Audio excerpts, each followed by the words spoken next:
우리가 지난주에는 믿음에 관해서 살펴보았습니다. 베드로후서 1장 1절에 의하면 우리는 그리스도 안에서 베드로와 함께 동일한 보배로운 믿음을 선물로 받은 자들입니다. 성경이 말씀하고 있는 믿음이란 어떤 것입니까? 구원받을 수 있는 믿음은 어떤 것일까요? 우리 베드로후서 1장 1절에 의하면 우리 하나님이신 구주 예수 그리스도를 믿는 믿음입니다. 그런데 이 믿음은 지적인 믿음이 아닙니다. 우리가 복음서 말씀을 보게 되면 어린 양 예수 그리스도의 혼인잔치에 혼인 예복을 입지 않는 자는 다 쫓겨나게 되는 것을 살펴보았습니다. 어린 양의 혼인잔치에 입어야 될 혼인 예복은 그리스도로 옷 입는 것입니다. 그리스도로 옷 입는 것은 그리스도와 연합되는 것을 가리키는 거예요. 내가 너희 안에 너희가 내 안에 거하리라 하신 말씀처럼 우리가 그리스도와 온전히 연합되는 것이 성경적인 믿음입니다. 즉 우리 영 안에 그리스도의 영이 임해야 되는 것이고 우리 영 안에 그리스도의 피가 흐르는 것이 구원을 받을 수 있는 복된 믿음이에요. 오늘 이 시간 우리 모든 성도들이 그리스도 예수와 함께 연합되어지는 복된 은혜가 있기를 예수 그리스도의 이름으로 축복합니다. 오늘은 부르심과 택하심이라고 하는 말씀의 제목으로 함께 은혜를 나누고자 합니다. 우리 첫 번째 우리 부르심과 택하심을 생각해 보겠습니다. 베드로후서 1장 10절이에요. 그러므로 형제들아 더욱 힘써 너희 부르심과 택하심을 굳게 하라. 신앙의 근본적인 두 가지 요소가 있습니다. 그것은 부르심과 택하심입니다. 하나님께서 어떤 사람을 불러주셨어요. 그런데 하나님께서 부르시는 사람은 하나님께서 창세전에 미리 선택하신 사람들입니다. 하나님께서 창세전에 선택하신 자들을 부르시는 거예요. 우리 하나님께서 우리를 부르심으로 말미암아 오늘 우리가 예수 그리스도를 믿게 되었고 하나님 앞에 나와서 예배를 드리게 되었습니다. 하나님께서 창세전부터 선택하신 자들을 그리스도 안에서 부르시는데 그 부르심의 목적은 무엇입니까? 죄의 허물로 죽은 자들을 그리스도의 생명으로 살리시고 그 생명 안에서 살아감으로 말미암아 하나님께 영광이 되게 하려 하심입니다. 하나님께서는 택하신 자들을 부르시는데 복음의 말씀을 통해서 부르세요. 어떠한 꿈이나 환상이나 예언을 통해서 부르시는 것이 아니라 복음, 생명의 말씀을 통해서 우리를 부르시는 거예요. 그러므로 말씀을 듣는 것이 복된 일입니다. 우리는 하나님의 부르심을 우리의 육신의 귀로 듣는 것이 아닙니다. 성령 안에서 우리의 영으로서 하나님의 부르심을 듣는 것이죠. 그런데 하나님께서 우리를 부르시는 것은 우리의 어떤 공로나 조건이나 자격 등을 보고서 우리를 부르시는 것이 아닙니다. 고린도전서 1장 26절이에요. 함께 말씀을 같이 읽도록 하겠습니다. 형제들아 너희를 부르심을 보라. 육체를 따라 지혜로운 자가 많지 아니하며 능한 자가 많지 아니하며 문벌 좋은 자가 많지 않도다. 바울은 고린도 교회 성도들에게 말씀하기를 하나님께서 너희를 부르신 이유가 무엇인가? 너희가 지혜가 많고 능력이 출중하며 가문이 위대해서가 아니다 라고 말씀을 했어요. 하나님의 부르심은 결코 우리의 공로나 자격에 기초하지 않습니다. 하나님의 부르심은 하나님의 주권적인 선택에 기초해서 택하신 자들을 부르시는 것입니다. 우리가 하나님께 부르심을 받은 것 역시 우리의 공로나 자격을 따라서 하나님께서 우리를 부르신 것이 아닙니다. 우리의 공로와는 아무 상관없는 하나님의 주권적인 선택에 의해서 우리를 부르신 것이죠. 신명기 7장 7절 8절 말씀입니다. 여호와께서 너희를 기뻐하시고 너희를 택하심은 너희가 다른 민족보다 수가 많기 때문이 아니니라. 너희는 오히려 모든 민족 중에 가장 적으니라. 여호와께서 다만 너희를 사랑하심으로 말미암아. 모세가 이스라엘 백성들에게 한 말씀입니다. 이스라엘 백성들아, 하나님께서 너희를 택하신 이유가 무엇인가? 너희의 수가 다른 민족들보다 많기 때문이 아니라 오히려 너희의 수가 작음으로 말미암아, 너희가 연약한 백성들임으로 말미암아 하나님께서 너희를 긍휼히 여기시고 너희를 선택하셨다라고 말씀하셨어요. 무엇보다도 하나님께서 이스라엘을 선택하신 것은 하나님께서 너희를 사랑하시기 때문이다 라고 말씀했습니다. 우리가 하나님께 선택받은 이유도 동일합니다. 우리가 어떤 특별한 자격이나 조건을 구비해서 하나님께서 선택하신 것이 아니라 우리가 오히려 연약한 존재들이기 때문에 하나님께서 우리를 불쌍히 여기시고 긍휼히 여기셔서 선택하신 거예요. 하나님, 저는 정말 선택받을 만한 이유가 하나도 없는데요, 하나님께서 왜 저를 선택하셨습니까? 이렇게 우리가 질문한다면, 얘들아, 내가 너희를 선택한 것은 단지 너희를 사랑하기 때문이다. 나는 너희를 사랑한다. 나는 네가 좋아. 나는 네가 좋기 때문에 너를 선택했어. 하나님께서 이렇게 말씀하시는 거죠. 그러므로 하나님의 선택하심은 아무 공로 없는 자들을 단지 사랑하셔서 선택하셨기 때문에 놀라운 은혜가 아닐 수가 없습니다. 지금은 청와대가 만인에게 개방이 되었지만 예전에는 어떤 사람이 청와대에 들어가도록 선택을 받은 것은 대단한 특권이었습니다. 청와대에 들어가는 것이 특권이라면 오늘 우리가 하나님의 자녀로 선택되어서 하나님의 생명을 영원토록 누리게 된 것은 얼마나 놀라운 특권이요 은혜입니까? 대통령도 청와대에 들어가는 것이 5년으로 제한되었습니다. 어떤 사람이 청와대에 들어가도록 선택을 받았다 하더라도 그것은 잠시였어요. 그러나 하나님께서 우리를 선택하신 그 선택은 영원합니다. 하나님은 아무 공로 없는 우리가 영원한 생명을 받도록 우리를 선택하셨어요. 그러므로 하나님의 선택은 놀라운 은혜가 아닐 수가 없습니다. 요한복음 10장 28절 말씀입니다. 내가 그들에게 영생을 주노니 영원히 멸망하지 아니할 것이요 또 그들을 내 손에서 빼앗을 자가 없느니라. 하나님께서는 취소되지 않는 생명, 영원한 생명을 너에게 주셨다고 우리 주께서 말씀하셨습니다. 하나님께서 우리에게 은혜로 주신 생명이 취소되지 않는 영원한 생명이라고 하는 것은 우리의 마음에 매우 담대한 마음을 갖게 하는 것입니다. 여러분들, 하나님의 생명이 취소될 수도 있다고 생각하면, 오늘 우리가 은혜로 구원받았지만 우리의 죄나 허물로 말미암아 구원이 취소될 수 있다고 생각하면 얼마나 마음이 불안합니까? 지금 죽으면 지옥 갈지도 모르는데 얼마나 두려운 것입니까? 그런데 우리 주님께서 말씀하셨어요. 내가 너에게 준 생명, 내가 너에게 은혜로 준 구원은 취소되지 않는 영원한 생명이요 구원이라고 말씀하셨으니 우리는 어떠한 상황 속에서도 담대한 마음을 갖게 되는 것입니다. 우리가 선택을 받고 부름을 받은 것이 우리의 어떤 공로나 자격에 의해서 된 것이 아니고 오직 주님의 주권과 은혜에 의해서 우리가 선택을 받은 것처럼 우리의 선택받은 것도 우리의 실수나 허물로 인해서 취소되지 않는다는 것입니다.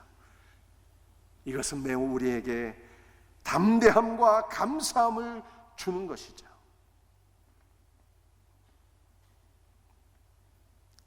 이 예정교리는 한편으로는 영원히 취소되지 않는 구원을 우리에게 주셨다는 말씀이기 때문에 기쁘고 감사하고 담대한 마음을 우리에게 갖게 합니다. 그러나 한편으로 예정교리는요, 우리의 마음에 좀 불편함을 주기도 해요. 하나님께서 창세 전부터 구원받을 자와 구원받지 못할 자를 선택해 놓으셨다는 거예요. 어떤 사람이 태어나기도 전에, 무슨 죄를 지기도 전에 구원받을 사람, 구원받지 못할 사람을 사랑의 하나님, 은혜의 하나님, 공의의 하나님께서 그렇게 정해 놓으셨다고 하는 것은 우리의 마음을 때로는 불편하게 할 수 있습니다. 또 전도에 대한 필요성도 의구심을 갖게 해요.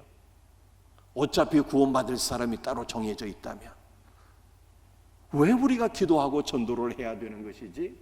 그렇게 의구심을 갖게 하는 것입니다. 분명히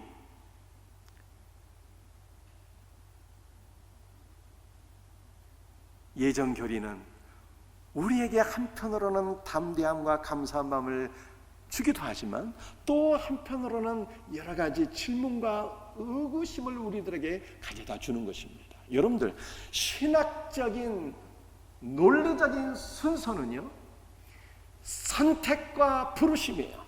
하나님은 창세 전부터 주권적으로 선택하신 자들을 은혜로 부르시는 것입니다.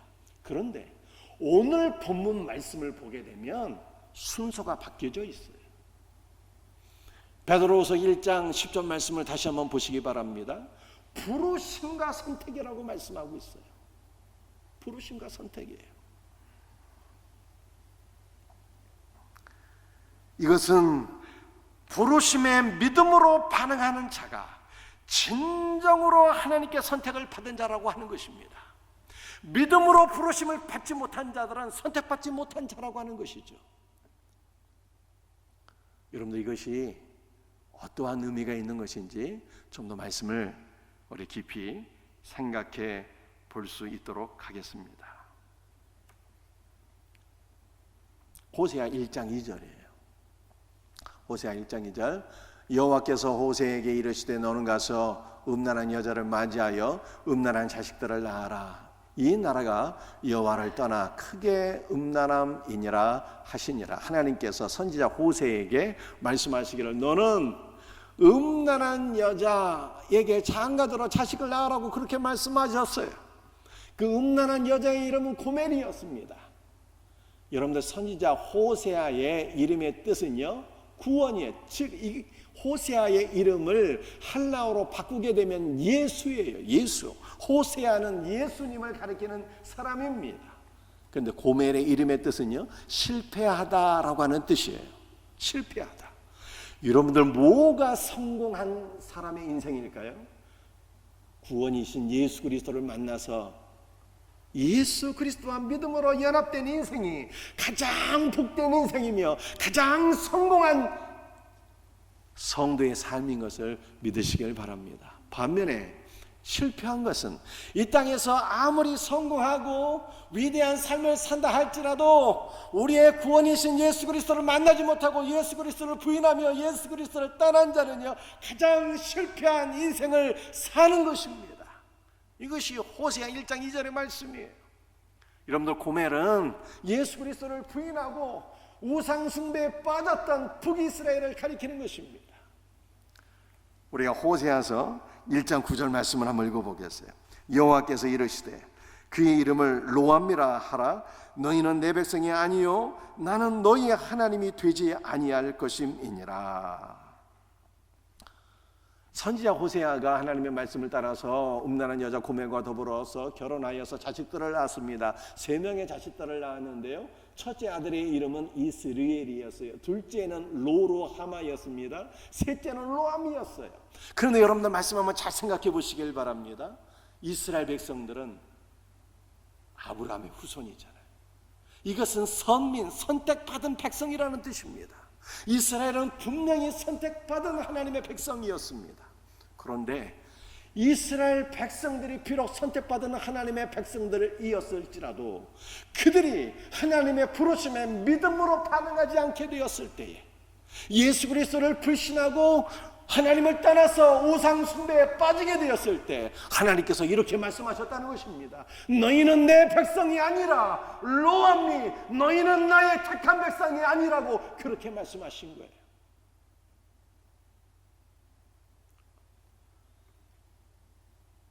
선택과 믿음을 생각해 볼 때에 분명히 논리적인 순서는 하나님께서 선택하신 자들을 부르신다는 것이지만 오늘 본문 말씀은 순서가 바뀌어져 있다는 거예요. 부르심과 선택이에요. 무슨 뜻입니까? 하나님의 부르심에 믿음으로 반응해서 예수 그리스도를 믿고 예수 그리스도와 연합된 성도가 정말 하나님께서 선택하신 백성인 것이 분명하다는 뜻입니다. 흔히 사람들은 선택에 집중을 할 수 있지만 그래서 한편으로는 하나님께 감사를 드리기도 하고 왜 하나님 구원받지 못한 자들을 따로 구별해 놓으신 것입니까? 우리의 마음이 불편해지기도 하지만 성경은 선택에 집중하지 말고 부르심에 집중하라고 말씀하고 있는 거예요. 하나님의 부르심에 믿음으로 반응하는 자가 정말 하나님께 선택받은 자라고 하는 것입니다. 우리들에게 참 믿음이 있으면 선택도 바뀌어진다는 거예요. 참 믿음이 있으면 믿음의 유무에 의해서 선택도 바뀌어지게 된다는 것을 성경이 말씀하고 있는 것입니다. 정말 그럴까요? 로마서 9장 25절 26절 말씀을 보시겠습니다. 호세아의 글에도 이르기를 내가 내 백성 아닌 자를 내 백성이라. 바울이 로마서 9장에서 호세아 1장의 말씀을 인용했어요. 말씀을 인용했는데 말씀을 반대로 인용한 것입니다. 내 백성 아닌 자를 내 백성이라 하나님께서 말씀하셨다는 거예요. 여러분들, 우리는 하나님의 백성이었습니까? 하나님의 백성이 아니었어요. 우리는 다 이방인들이었습니다. 하나님께서 선택하지 않은 자들이었어요. 그러나 하나님께서 우리를 부르실 때 우리가 믿음으로 반응하여 예수 그리스도를 믿고 예수 그리스도와 연합되었더니 하나님께서 우리에게 말씀하셨다는 거예요. 너희는 나의 백성이 아니었지만 이제 너희는 나의 백성이라고 말씀하신 것입니다.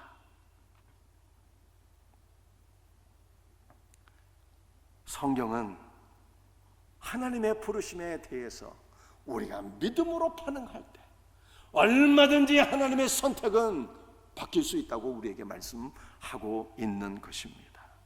하나님의 부르심에 믿음으로 반응하는 자, 그가 바로 선택받은 자예요. 유대인의 관점에서 보게 되면 세리는 도둑놈입니다. 매국노예요. 절대로 구원받지 못할 자입니다. 그런데 우리 예수 그리스도께서 세리장 삭개오를 부르셨어요. 삭개오야, 삭개오야, 내려오라. 내가 오늘 너의 집에서 유하여야 되겠다. 삭개오를 부르셨는데요, 예수님께서 부르실 때 삭개오가 믿음으로 반응했습니다. 삭개오가 예수님을 자신의 집으로 영접하게 되었을 때 우리 주님께서 말씀하셨어요. 오늘 이 사람의 집에도 구원이 임하였다. 삭개오가 아브라함의 후손이라 라고 인정해 주셨어요. 여러분들, 아브라함의 후손이 무슨 뜻입니까? 아브라함의 후손이라는 것은 곧 하나님께서 선택한 백성이라는 뜻입니다.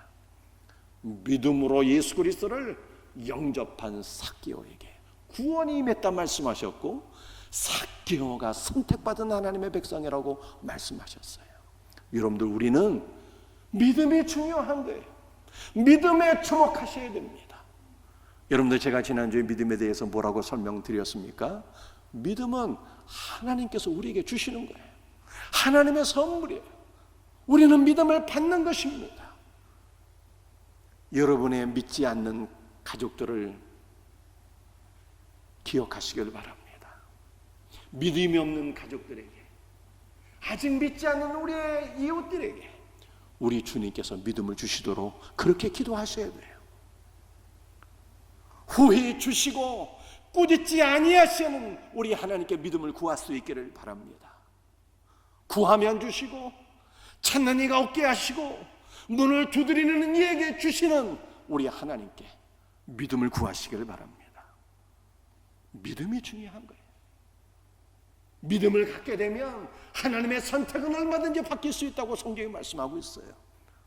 믿음이 있는 자가 하나님의 선택을 받은 하나님의 백성입니다. 믿음을 구하여서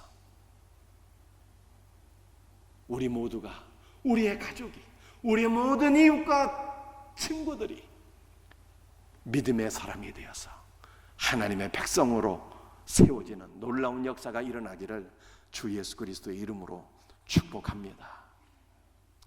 오늘 두 번째 살펴볼 것은 부르심과 택하심을 굳게 하라는 거예요. 베드로후서 1장 10절 말씀을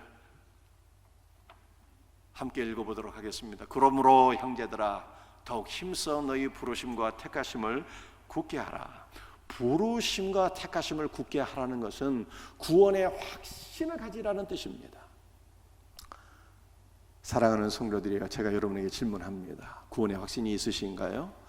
우리는 어떻게 구원의 확신을 가질 수가 있습니까? 구원의 확신은 변화된 삶을 통해서 구원의 확신을 갖게 되는 거예요. 구원은 아직 은혜로 받는 거예요. 우리는 어떠한 자격이나 공로가 전혀 없는 자들임에도 불구하고 하나님께서 주권적인 선택으로 선택하셨고 그 선택의 기초에서 우리를 부르심으로 말미암아 우리가 구원을 받은 것입니다. 구원은 오직 하나님의 은혜로 받았지만 구원의 확신은 변화된 삶을 통해서 구원의 확신을 갖게 되는 거예요. 제가 지난주에 믿음과 생명을 말씀드렸어요. 기억나십니까? 짐승의 생명을 받으면 짐승이 태어나고 사람의 생명을 받으면 사람이 태어나고 그리스도와 연합되어서 그리스도의 생명을 받으면 어떻게 되는 것입니까? 작은 그리스도가 되는 거예요. 우리가 그리스도의 생명을 받아서 그리스도를 닮은 작은 그리스도인이 되는 것을 베드로는 신성한 성품에 참여하는 것이라 이렇게 표현을 했어요. 우리는 타고난 성품으로 살아가는 자가 되어서는 안 됩니다. 우리의 모든 성품과 우리의 모든 정력은, 우리의 옛사람은 다 그리스도의 십자가 못 박힌 거예요. 이제 우리는 그리스도의 생명을 받아서 거듭났기 때문에 그리스도의 성품을 받아서 살아가는 것입니다. 그리스도의 사랑으로 살아가는 거예요. 그리스도의 은혜로 살아가는 것입니다. 우리가 그리스도의 신성한 성품을 받아서 그리스도의 성품으로 살아간다는 것은 그리스도 안에서 우리 모두가 다 변화된다는 뜻입니다. 그리스도 안에서 변화된 삶을 살아갈 때 우리는 구원의 확신을 갖게 되는 거예요. 이 구원의 확신을 갖는 것을 부르심과 택하심을 견고하게 하는 것이라고 베드로가 말씀한 것입니다. 우리 베드로후서 1장 5절과 7절 말씀을 한번 보시겠어요? 같이 한번 읽어볼까요? 그러므로 너희가 더욱 힘써 너희 믿음의 덕을 경건의 형제 우애의 사랑을 더하라. 여러분들 이 덕이라고 하는 단어가 나와 있습니다. 믿음의 덕을 더하라고 말씀했어요. 덕이라고 하는 것은 무엇입니까? 그리스도의 생명을 받아서 그리스도 예수 안에서 거듭난 신자가 변화된 삶을 살아가는 것을 덕이라고 표현한 거예요. 여러분들 우리가 믿음만 있고 덕이 없으면, 다시 말해서 변화된 신자의 삶이 없으면 세상 사람들에게 손가락질을 받게 되고 하나님의 영광을 가리게 돼요. 그러나 우리가 믿음의 덕이 있게 될 때, 변화된 신자의 삶이 있게 될 때 구원의 확신을 갖게 되고 하나님께 영광을 돌릴 수 있게 되는 것입니다. 베드로후서 1장에서 우리가 갖춰야 될 성도의 덕을 베드로가 여러 가지로 말씀했어요. 그러나 그 가운데서 가장 중요한 것 두 가지를 꼽으라 할 것 같으면은 경건과 형제 우애입니다. 여러분들, 경건이란 무엇이겠습니까? 경건은 올바르게 하나님을 예배한다는 뜻이에요. 경건은 달리 표현하면 하나님과 우리의 수직적인 관계를 표현하는 것입니다. 형제 우애는 무엇입니까? 형제 우애는 우리 믿음의 형제들을 사랑하는 것을 가리키는 것입니다. 그런데 우리가 믿음의 형제를 사랑하고 또는 우리의 육신의 가족을 사랑하고 또는 교회 밖에 있는 우리의 모든 이웃들을 사랑할 때 우리는 무엇으로 사랑하는 것입니까? 나의 타고난 성품으로 사랑하는 것이 아니라 그리스도의 성품으로, 그리스도의 사랑으로 사랑하는 거예요. 우리에게 이와 같이 수직적인 하나님의 올바른 관계, 하나님을 올바르게 예배하는 것, 그리스도의 생명을 받아서 우리가 이 하나님의 생명 안에서 하나님을 예배하는 것이 있고, 그리스도의 사랑으로 우리가 형제를 우애하는 것이 있게 될 때, 우리의 모든 이웃들을 그리스도의 사랑으로 사랑하는 이 수평적인 관계가 있게 될 때, 신자는 구원의 확신을 갖게 되고 하나님께 영광을 돌려드리게 되는 것입니다. 바로 이것이 변화된 신자의 삶이라는 거예요. 베드로후서 1장 10절 11절 말씀이에요. 너희가 이것을 행한즉 언제든지 실족하지 아니하리라. 이같이 하면 우리 주 곧 그 주 예수 그리스도의 영원한 나라에 들어감을 넉넉히 너에게 주시리라. 이것을 행하면 믿음의 덕이 더해지게 될 때, 그리스도 예수 안에서 변화된 삶을 살게 될 때 두 가지 결과가 옵니다. 하나는 실족하지 않는 것이고 하나는 하나님의 나라에 넉넉하게 들어간다는 거예요. 그런데 이 두 가지는 사실 하나입니다. 실족한다는 것은 단순히 무슨 실수를 한다 혹은 발을 헛짓 내딛는다 그런 뜻이 아니라 하나님 나라에서 미끄러진다는 뜻이에요. 따라서 실족하지 아니하는 것과 하나님 나라에 넉넉하게 들어가는 것은 같은 의미인 것입니다.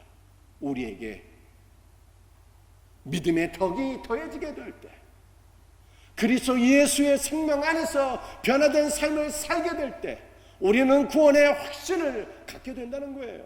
넉넉하게 하나님의 나라에 들어가게 된다는 뜻입니다. 여러분들, 오늘 마지막 성경 구절인데요, 데살로니가전서 2장 19절 말씀이에요. 같이 읽어보도록 하겠습니다. 우리의 소망이나 기쁨이나 자랑의 멸관이 무엇이냐? 그가 강림하실 때 우리 주 예수 앞에 너희가 아니냐? 우리 신자는 종말에 그리스도께로부터 상급을 받습니다. 우리가 받게 될 상급이 무엇입니까? 황금, 보석으로 치장된 면류관인 것입니까? 여러분들, 이 물질은 현세에나 필요한 것이지 내세에는 필요한 것이 아니에요. 바울은 자신이 정말에 그리스도께 받게 될 영광의 면류관이 무엇이라고 말씀했습니까?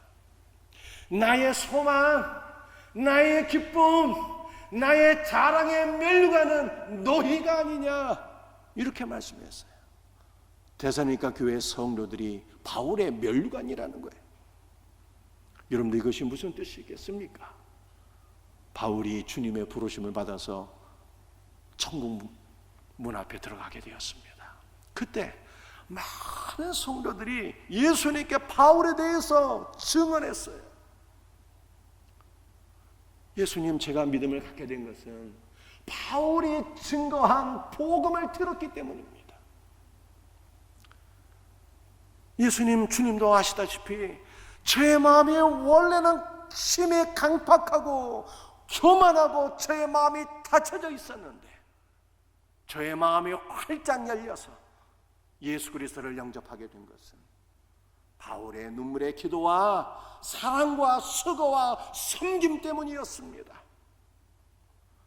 예수님, 저는 원래 미성숙한 사람이었는데요, 제가 그리스도 안에서 성숙한 신자가 된 것은 바울의 양육을 받았기 때문입니다.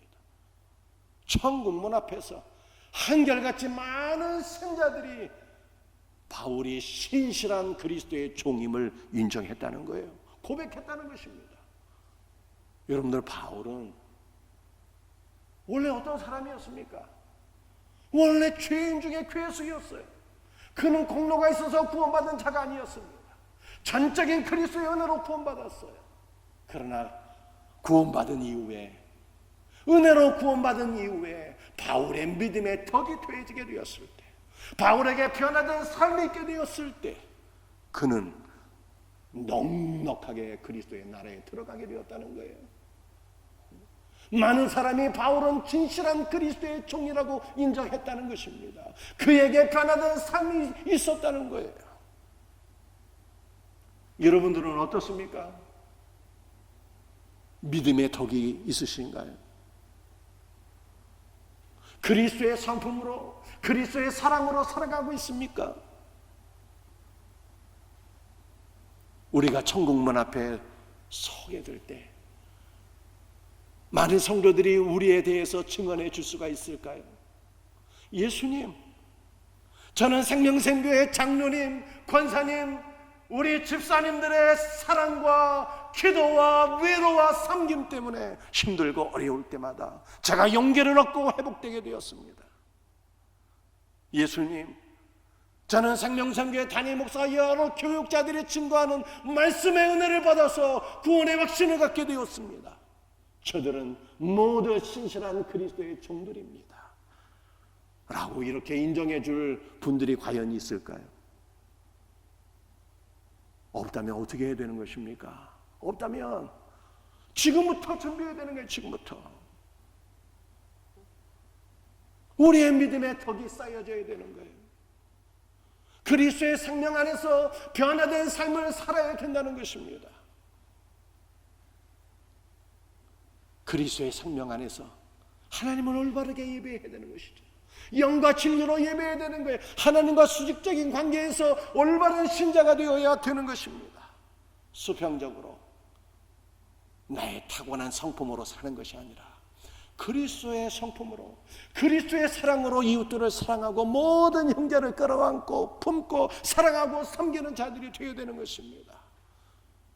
이럴 때 우리의 부르심과 택하심이 견고해지는 것이고, 우리가 구원의 확신을 갖게 되는 것이고, 천국문 앞에서 많은 사람들이 우리가 참된 그리스도인이라고 인정해 줄 거예요. 이 놀라운 은혜가 있기를 주 예수 그리스도의 이름으로 축복합니다. 말씀을 마치도록 하겠습니다. 오늘 두 가지 말씀드렸어요. 부르심과 선택. 신학적인 논리적인 순서는 선택과 부르심이죠. 주권적인 선택에 의해서 우리를 부르시는 거예요. 그러나 오늘 본문 말씀은 부르심과 선택이에요. 이게 무슨 의미가 있겠습니까? 하나님의 부르심에 믿음으로 반응하는 것이 중요하다는 거예요. 하나님의 부르심에 믿음으로 반응할 때 선택은 얼마든지 바뀔 수 있다는 거예요. 그러므로 우리 믿지 않는 가족들, 믿지 않는 이웃들이 믿음의 사람이 될 수 있도록 우리가 기도하고 복음을 증거할 사명이 있는 것입니다. 기도할 수 있기를 바라요. 구하는 자에게 꾸짖지 아니하시고 후해 주시는 우리 구주 예수 그리스도께, 우리 하나님께 믿음을 구하는 성도가 되시기를 바랍니다. 믿음만 있으면 되겠습니까? 구원의 확신을 가져야죠. 구원의 확신은 믿음의 덕이 더해져야 되는 거예요. 변화된 삶이 더해져야 되는 것입니다. 우리는 오직 은혜로 구원받았지만 변화된 삶이 있게 될 때 구원의 확신을 갖고 하나님께 영광 돌리게 되는 거예요. 구원의 확신, 변화된 삶이 있어서 천국 문 앞에서 많은 영혼들이 저와 여러분이 신실한 그리스도의 종이었음을 증언하는 놀라운 역사가 일어나기를, 그러므로 그리스도의 나라에 넉넉하게 들어갈 수 있는 우리의 복된 성도들이 되기를 주 예수의 이름으로 축복합니다. 기도하시겠어요?